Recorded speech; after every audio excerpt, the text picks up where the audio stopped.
নিজের মাতৃভূমি ছেড়ে কে পড়ে থাকতে চায় এই দূর পরদেশে? তারপরও সব কিছু উপেক্ষা করে জীবিকাকে সামনে রেখে হয়েছি আমরা প্রবাসী। প্রবাস শব্দটাকে অনেকেই দুর্ভাগ্য বলে আখ্যায়িত করলেও প্রতিনিয়ত এখানে চলছে যুদ্ধ নতুন একটি বাংলাদেশ গঠনের। আর তাই ভবিষ্যৎ প্রজন্মকে আমাদের ভাষা, সংস্কৃতি, ঐতিহ্য ও জাতীয়তাবোধ সম্পর্কে সুশিক্ষায় শিক্ষিত করে গড়ে তোলাই কমিউনিটির প্রত্যাশা।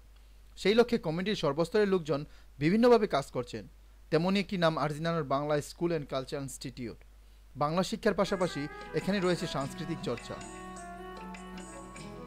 হয়ে যাওয়া বার্ষিক সাংস্কৃতিক অনুষ্ঠানে শিশু কিশোরদের একের পর এক সূরা, কেরাত, ছড়া গান, নাটিকা, নাচ নিয়ে উপস্থিতি সবাইকে বিস্মিত করেছিল।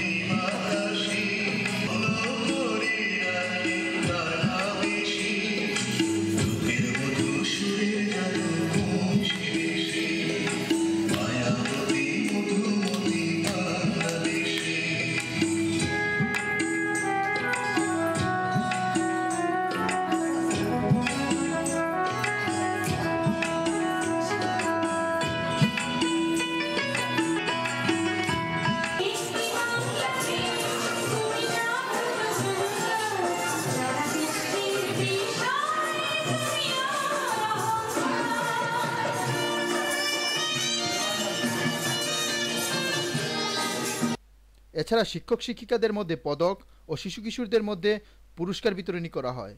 আমন্ত্রিত কাউন্সিলর ফ্রাকাসো স্তেফানো আগস্তিনো পিলাতি বাংলাদেশের দীর্ঘায়ু কামনা করেন। আমরা হারব না, পৃথিবীর প্রতিটি প্রান্তে ছড়িয়ে দেব আমাদের সংস্কৃতি। ৩০ লক্ষ প্রাণের আত্মত্যাগ বৃথা যাবে না। প্রতিটি প্রজন্ম এভাবে রক্ষা করবে সবুজের বুকে উদয়মান লাল সূর্যটাকে। Ehsanul Karim Jewel, channel S news, Arzignano, Italy.